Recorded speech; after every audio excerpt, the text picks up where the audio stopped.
इस वास्ते मनुखी जगत विच ਇਹ आम मुहावरा वरतिया जाता है कि समय का प्रभाव है, वक्त की गल है, समय की खेड है। समय का जो प्रभाव बनता है, दरअसल बहुत सारे मनुख इको ही तरह की सोचनी दे हो जान तो बकायदा एक समय नूं जन्म देंदे ने, एक तरह के वक्त नूं जन्म देंदे ने। जैसे महात्मा बुद्ध के समय एक लहर उठी ते हर एक भिक्षु बनन विच फखर महसूस करता सी।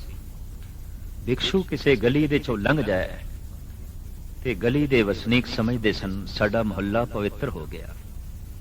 भिक्षु बनना मान वडियाई की गल हो गई। उस वक्त दे समय का ऐसा प्रभाव, वक्त की खेड। ये गल भी ठीक है कि समय का प्रभाव भी व्यक्तियों द्वारा बनता है। बहुत सारे सियाणे व्यक्ति, बहुत सारे महान व्यक्ति एक तरह की सोचनी दे हो जान तो बकायदा एक समय नूं जन्म देंदे ने, एक वक्त नूं जन्म देंदे ने। और हर बशर ऐसा कहन लग पैंदा है ये वक्त का प्रभाव है, समय का प्रभाव है। लेकिन बहुत सारे मलीन मनुख, बहुत सारे माड़ी सोचने वाले भी एक तरह के माहौल नूं जन्म देंदे ने, एक तरह के समय नूं जन्म देंदे ने। और उस वक्त भी कहना पैंदा है कि वक्त का अपना प्रभाव है, समय की अपनी खेड है। अजोके दौर नूं साडे धार्मिक इतिहास विच आख्या जाता है कल युग। ऐसा समा, ऐसा माहौल जिन्हों नाम दिता गया है कल युग। इसके अखरी अर्थ अनेक हो सकते हैं, लेकिन गुरबाणी अनुसार ते अर्थ इतने ही ने, कलेश नाल भरिया होया युग। हर पासे कले ही कले, हर पासे कलेश ही कलेश। ये कले समाजिक तल ते मौजूद है, व्यवहारिक तल ते देखने नूं मिलेगी, राजनीतिक तल ते कले दी दुनिया दे ही लीन हो गया। हर पासे कलेश ही कलेश, और ये कलेश धार्मिक दुनिया दे भी आ गया। जिथे कलेश होवे, सियाणा बंदा उत्थों भजन की कोशिश करता है तो अज की राजनीति, अज का धर्म, अज की समाजिक जिंदगी की सियाणे मनुख निंदा करन लग पे ने। सियाणे मनुख कहंदे ने ये समाजिक जिंदगी की है, कुछ भी नहीं। ये राजनीतिक जीवन की है, कुछ भी नहीं। और ये धार्मिक जिंदगी की है, कुछ भी नहीं। मार मार सलपनी निर्मल जल पैठी। भगत कबीर जी महाराज कहते ने जो कलेश की सपनी व्यवहारिक जिंदगी नूं खराब कर चुकी सी, समाजिक जिंदगी नूं दागदार कर चुकी सी, और राजनीतिक जिंदगी नूं बिल्कुल धब्बे नुमा कर चुकी सी, वो सपनी धार्मिक दुनिया दे भी आ गई। और उसने धार्मिक लोगों नूं भी बेदाग नहीं रहन दिता, उन्हां दे उत्ते भी बकायदा धब्बे आ गए। ऐसा क्यों? समय का प्रभाव, वक्त की खेड। बहुत सारे गलत सोचनी दे मनुख एक ही समय दे हो जान तो वह एक तरह के माहौल नूं, एक तरह के समय नूं जन्म देंदे ने। अजोका ये जिहड़ा दौर है, बहु गिणती दे गलत सोचण वाले ही मनुख ने, और उसका अंजाम असी चारों पासे बिखरिया होया देख सकते हैं। सियाणियां दा कहना है कि कड़वे फल वेख के ही अंदाजा लाना पैंदा है कि बीज गलत बोया गया सी, बीज ठीक नहीं बोया गया सी। अजोकी जीवन शैली नूं वेख के ही अंदाजा लाना पैंदा है कि जीवन गलत है, जीवन की बुनियाद गलत है, जीवन के आधार गलत ने। साहिब इस वास्ते कहते हैं कि सच काल कूड़ वरत्या कल कालक बेताल। अजोके दौर की गल करते हुए साहिब श्री गुरु नानक देव जी महाराज फरमान करते हैं कि सच का ते मानो काल ही वरत गया है। किसी पासे सच देखने नूं नहीं मिलता, ना राजनीतिक दुनिया च, ना समाजिक दुनिया च, और ना ही धार्मिक दुनिया च। हर पासे झूठ ही झूठ का पसारा। कई दफा हैरानगी होती है कि चलो राजनीतिक दुनिया दे झूठ नूं बर्दाश्त करांगे, व्यवहारिक ते समाजिक दुनिया दे भी माड़ा मोटा झूठ अगर चलता है तो नजरअंदाज किया जा सकता है, पर झूठ धार्मिक दुनिया दे च भी। ऐसियां कहानियां धार्मिक ग्रंथां दे च मिलदियां ने और ऐसे किस्से धार्मिक लोग सुणांदे ने जिन्हां दा सच नाल सच्चाई नाल दूर दा भी वास्ता नहीं। आखिया जांदा है कि 2.5 चुलियां दे च अगस्त मुनि सागर नूं पी गए, मल मूत्र दे राहीं कढ़िया, समुंदर खारा हो गया। गिला परना मारिया गया चंद्रमा नूं, मारिया गौतम ने, चंद्रमा दागी हो गया। मच्छंदर नाथ दा जन्म मच्छी तो होया, गौकड़ दा जन्म गऊ तो होया, ऋषि मांडव दा जन्म मेंढकी तो होया। गरज के इस तरह दीयां कहानियां और इस तरह दीयां बयानबाजियां आम बंदियां दे अंदर शक पैदा कर देंदियां ने। ठीक है, इन्हां कहानियां दे जो रहस्य है, जो रमज है, उस तक ना पहुंचण कारण करके अगर इन्हां दा उपरोक्त रूप ही ले लईए फिर ते ये सारियां ही गलत बयानियां जापदियां ने। राजनीतिक ते समाजिक जिंदगी ते करीबन खड़ी गलत बयानियां ते, पर जद ये गलत बयानियां धार्मिक दुनिया दे च भी आ जान, रोजमर्रा दियां करामातां दियां कहानियां, ऐ हो गया, ओ हो गया, अनहोणियां गल्लां धर्म ते धार्मिक बंदियां नाल जोड़ देण नाल हुंदा की है, सियाणे बंदे दे अंदर धर्म बारे भी गिलानी पैदा हो जाती है। तो साहिब कहंदे मैं देखदा हर पासे सच दा ते काल ही वरते है, किसे पासे सच दिखाई नहीं देंदा।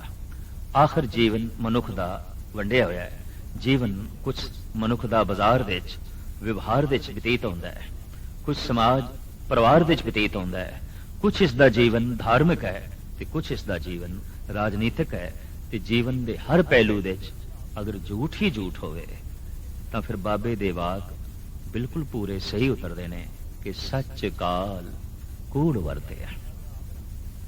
सच दा ते मानो काल ही पै गया, चारों पासे झूठ ही झूठ परसिया होया है, झूठ ही झूठ व्यापक है।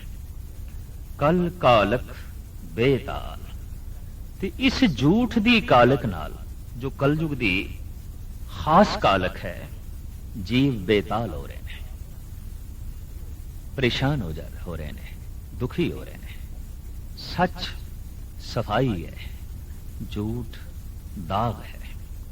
सच अमन है, सुख है, चैन है, झूठ बेचैनी है, दुख है, संताप है, बोझ है। जिस मनुख की जिंदगी जितनी ज्यादा झूठी होवेगी वो उतना ही बेताल हो जाएगा, उतना ही दुखी हो जाएगा, उतना ही बेचैन हो जाएगा, उतना ही परेशान हो जाएगा। और जिस मनुख दे कोल जितना ज्यादा सच है, जितना अधिक सच है, उहदे कोल उतना ही सुकून होवेगा, उतनी शांति होवेगी। और सहजे सहजे ऐसा होता है कि लंबी बीमारी विच रहने वाला मरीज मर्ज नाल सहमत हो जाता है, बीमारी नाल सहमत हो जाता है और बीमारी नूं वो खिड़े मत्थे कबूल कर लेंदा है भी इन्हें ते रहना ही है।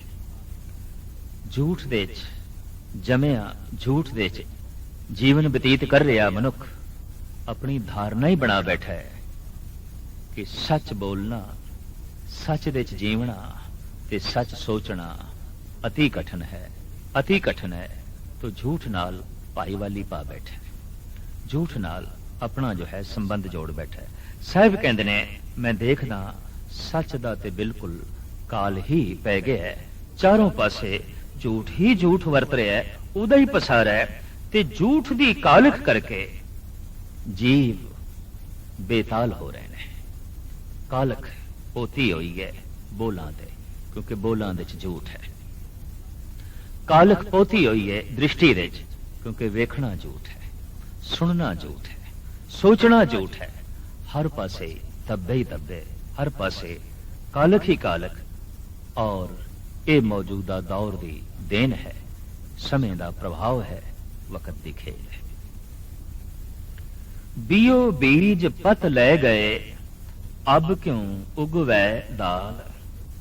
साहिब कहते ने कि बीज बीजन वाले अपनी पत लैके, पत दा परवाना लैके ਪੱਤ ਦਾ ਫੁੱਲ ਲੈ ਕੇ ਪੱਤ ਦਾ ਫਲ ਆਪਣੀ ਝੋਲੀ ਵਿੱਚ ਪਾ ਕੇ ਪ੍ਰਭੂ ਦੇ ਦਰਬਾਰ ਜਾ ਪਹੁੰਚੇ।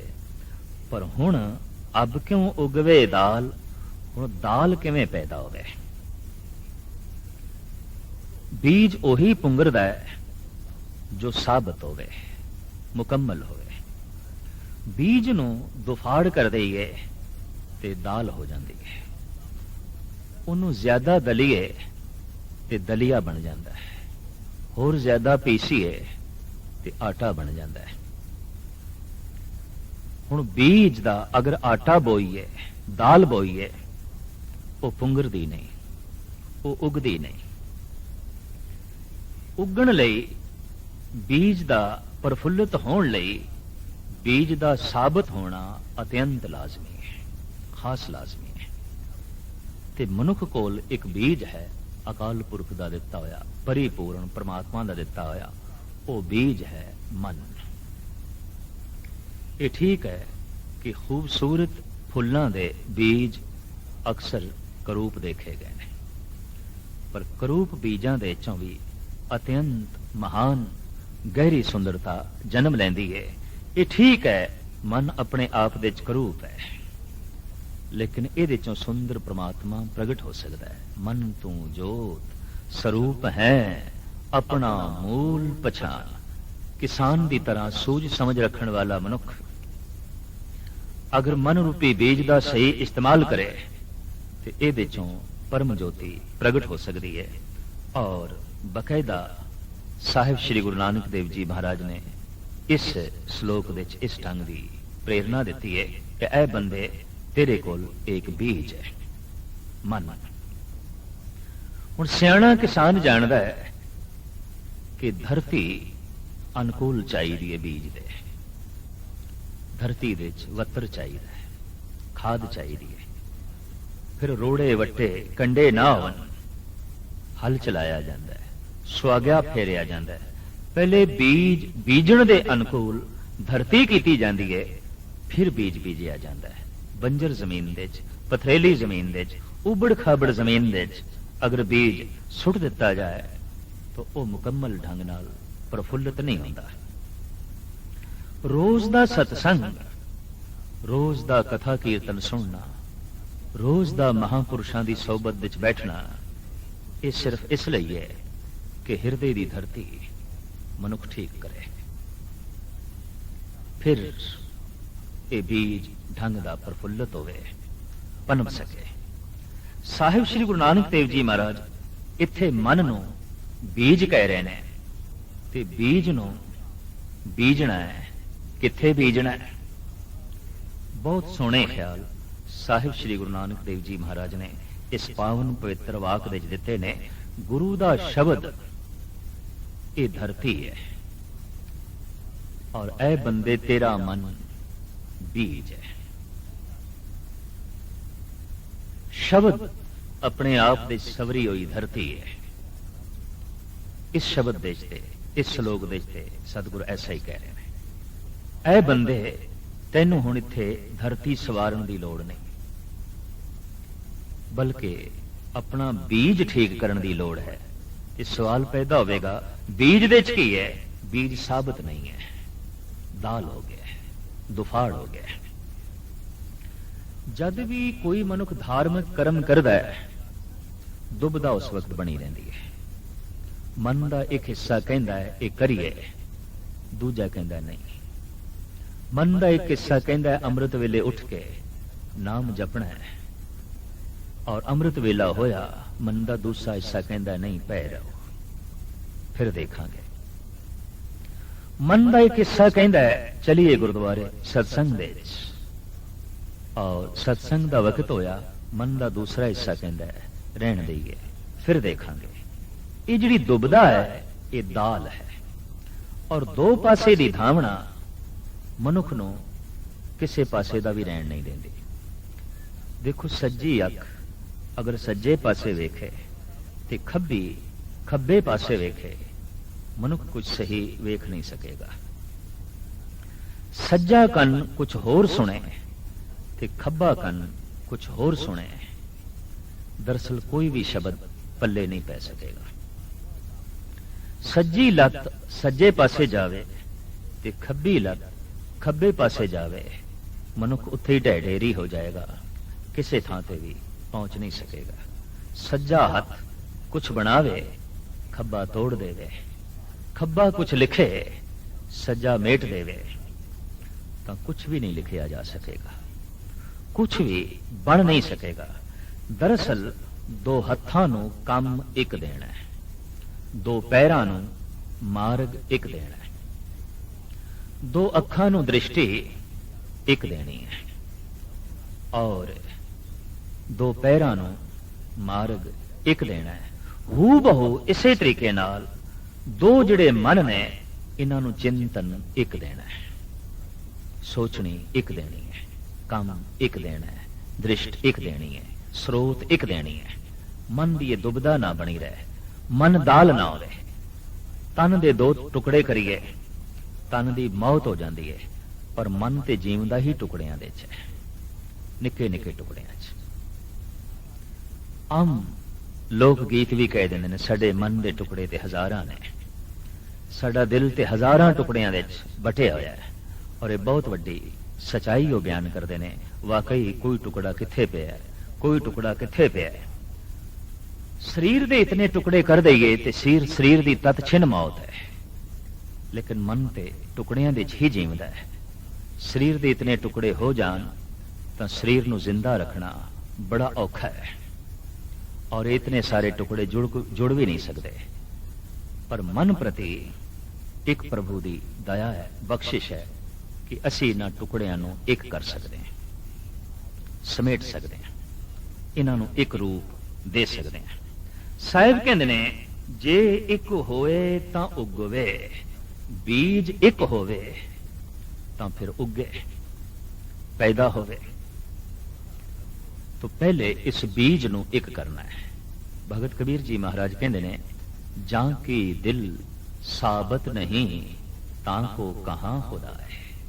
ਜਿਹਦਾ ਦਿਲ ਹੀ ਸਾਬਤ ਨਹੀਂ, ਉਹਦੇ ਲਈ ਖੁਦਾ ਕਿੱਥੇ, ਉਹਦੇ ਲਈ ਪ੍ਰਮਾਤਮਾ ਕਿੱਥੇ।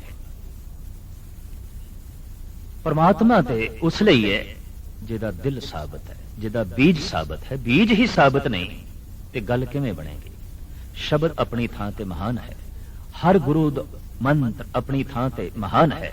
गुरु दा शब्द, गुरु दा मंत्र, लेकिन ऐ मन ये बीज ठीक नहीं, ये दुफाड़ होया पिया, ये टुकड़े टुकड़े होया पिया। तो पहले इस मन नूं साबित करना है, एक करना है। इसे नूं कहंदे ने मन नूं एकाग्र करना है, मन नूं एक करना है। तन एक है, मन एक नहीं है। ऊधो मन भयो 10-20, ये बोल बिल्कुल सही ने। हजारां टुकड़े होए पे ने इस मन दे, इनू एक करना है। धर्म दी ये जिहड़ी साधना है जप तप दी, ये मन नूं एक करना है। दरअसल जैसे मन एक होता है, मन की मौत हो जाती है, मन मिटता है। ऐसे मिटता है जैसे कि धरती दे बीज मिटता है, पर बीज का मिटना प्रफुल्लित होना है, मन का मिटना परम आनंद की प्राप्ति है। मन का मिटना परम रस की प्राप्ति है। मन मुए धात मर जाए, बिन मन मुए कैसे हस पाए। तन जिंदा रहे ते संसार नाल संबंध जुड़ता है, मन मर जाए ते निरंकार नाल संबंध जुड़ता है। संसार नाल संबंध जुड़े रहन, तन नूं जिंदा रखना लाजमी है। निरंकार नाल संबंध जुड़े, मन नूं मारना बड़ा लाजमी है। तन नूं मारना बड़ा आसान है, खुदकशी करनी बड़ी आसान है। थोड़ा जिहा मनुख जहर खा लवे, अग दे च अपने आप नूं जला लवे, किसी उच्ची इमारत तो अपने आप नूं गिरा देवे, ते तन दी ते मौत हो जाती है, तन ते खत्म हो जाता है। लेकिन लंबी चौड़ी समाधियां लाण वाले, जप तप करन वाले बड़े बड़े साधु पीर पैगंबर भी रोंदे हुए देखे गए ने कि मन मरिया नहीं, मन अपनी थां ते मौजूद है और भयंकर रूप दे जो है मौजूद है। इंज कह लो, दिन भर कम धंधा इस वास्ते करना है कि किसी तरीके नाल तन जिंदा रहे, पर जप तप इस वास्ते करना है कि किसी तरीके नाल मन मर जाए, इसकी मौत हो जाए।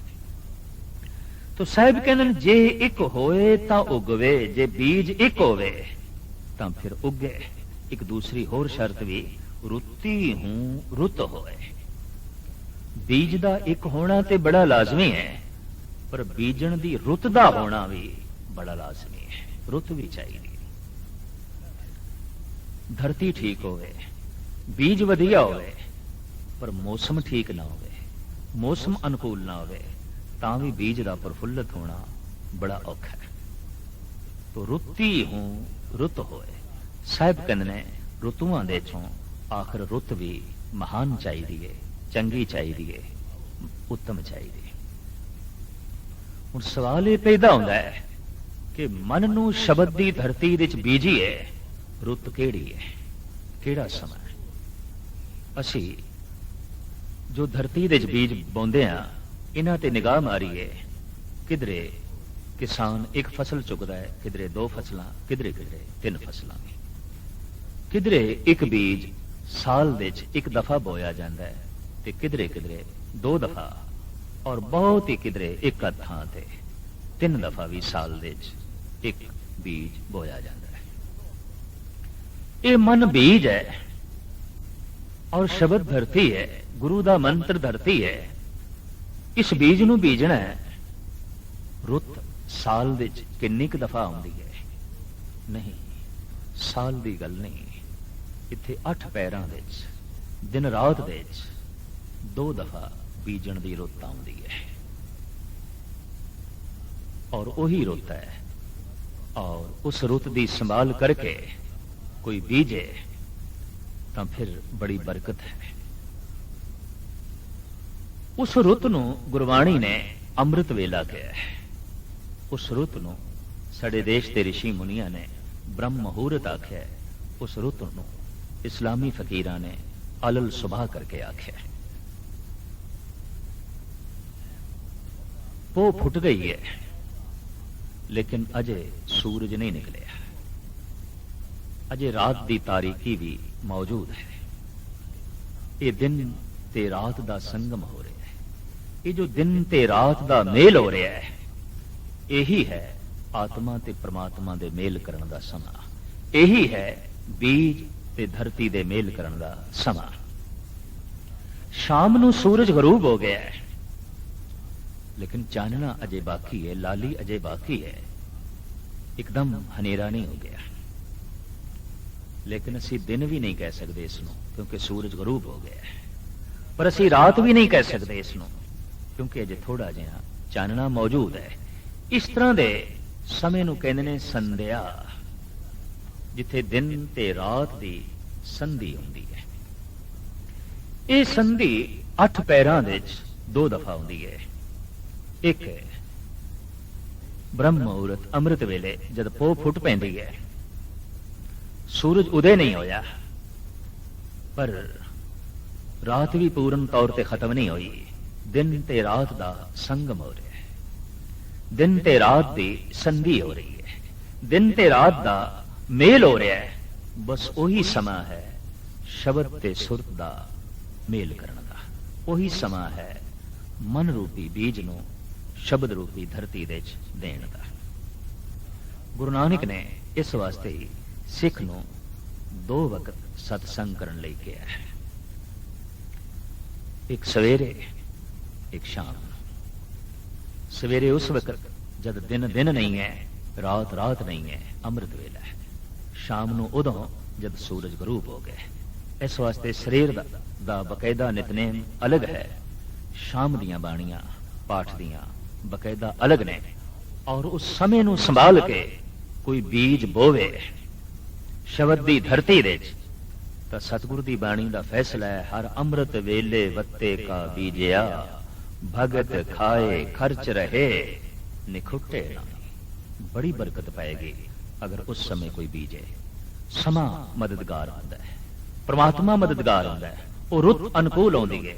वो नादान है किसान जो मौसम से सिर वक्त सिर बीज नहीं बोंदा, ते बेरुत्ता बीज बोंदा है। ते बेरुत्ता बीज बोया होया समय ਸਿਰ ਪ੍ਰਫੁੱਲਤ ਨਹੀਂ ਹੁੰਦਾ, ਪੂਰਨ ਤੌਰ ਤੇ ਪ੍ਰਫੁੱਲਤ ਨਹੀਂ ਹੁੰਦਾ। ਤੋ ਸਾਹਿਬ ਕਹਿੰਦੇ ਨੇ ਜੇ ਇੱਕ ਹੋਏ ਤਾਂ ਉਗਵੇ, ਰੁੱਤੀ ਹੂੰ ਰੁੱਤ ਹੋਏ। ਨਾਨਕ ਪਾਹੇ ਬਾਹਰਾ, ਕੋਰੇ ਰੰਗ ਨਾ ਸੋਏ। ਕਪੜਾ ਕੋਰਾ ਹੈ, ਅਗਰ ਉਸ ਨੂੰ ਭੱਠੀ ਤੇ ਨਾ ਚਾੜੀਏ, ਖੁੰਭ ਤੇ ਨਾ ਚਾੜੀਏ, ਤਾਂ ਫਿਰ ਉਸ ਦੇ ਉੱਤੇ ਰੰਗ ਚਾੜਨਾ ਬੜਾ ਔਖਾ ਹੈ। ਜਿਵੇਂ ਬੰਜਰ ਜ਼ਮੀਨ ਦੇ ਵਿੱਚ ਬੀਜ ਪ੍ਰਫੁੱਲਿਤ ਨਹੀਂ ਆਉਂਦਾ, ਤਿਵੇਂ ਕੋਰੇ ਕੱਪੜੇ ਤੇ ਰੰਗ ਵੀ ਨਹੀਂ ਚੜਦਾ। ਉਹਨੂੰ ਬਕਾਇਦਾ ਭੱਠੀ ਤੇ ਚਾੜ ਕੇ ਖੁੰਭ ਤੇ ਚਾੜਨਾ ਬੜਾ ਜੋ ਹੈ ਲਾਜ਼ਮੀ ਹੁੰਦਾ ਹੈ, ਔਰ ਫਿਰ ਬਾਅਦ ਵਿੱਚ ਪਾਣ ਦੇਈਦੀ ਹੈ। तो सतगुरु देव जी महाराज कहते नानक पाहे बाहरा, कोरे रंग ना सोए। सतगुरु देव जी महाराज फरमान करते ने पान तो बिना, खुंब चाड़े तो बिना, कोरे कपड़ियां दे उत्ते रंग नहीं चढ़ता है। तो मन कोरा है, इसनू किस दी पान चाड़ीए ते किवें रंग चढ़ाइए। साहब कहते ने भै विच खुंब चढ़ाइए, सरम पाओ तन होए। परमात्मा दे भय दी भट्ठी दे इनू पाना, यही खुंब ते चाड़ना है। रब दा भय शुद्ध कर देंदा है, रब दा भय निर्मल कर देंदा है, रब दा भय पवित्र कर देंदा है। भय पईए तन खीण होए, लोभ रत विचों जाए, ज्यों बैसंतर धात सुध होए, त्यों हर का भव दुरमत मैल गवाए। तमाम दुरमति प्रभु भय विच जल के खाक हो जाती है। मनुख दा मन पावन हो जाता है, पवित्र हो जाता है। प्रभु भय दे भट्ठी दे इनू पाना चाहिए, यही खुंब ते जो है चाड़ना है। ते जप तप की जिहड़ी मेहनत करनी है, यही जो है पान चाड़नी है। नानक भगति जे रबे, कूड़े सोए ना कोए। इस तरीके नाल जो भगती दे लीन होंदा है, भगती करता है, फिर उसनू कूड़ दी पान नहीं चढ़ती। वो सचियार हो जाता है, सच दा आनंद माणदा है, सच नाल जुड़ के सच दी मूर्ति हो जाता है। और उसनू वेख के कहना पैंदा है कि हुण ईश्वर दे ते इस भगत दे भेद नहीं रहा।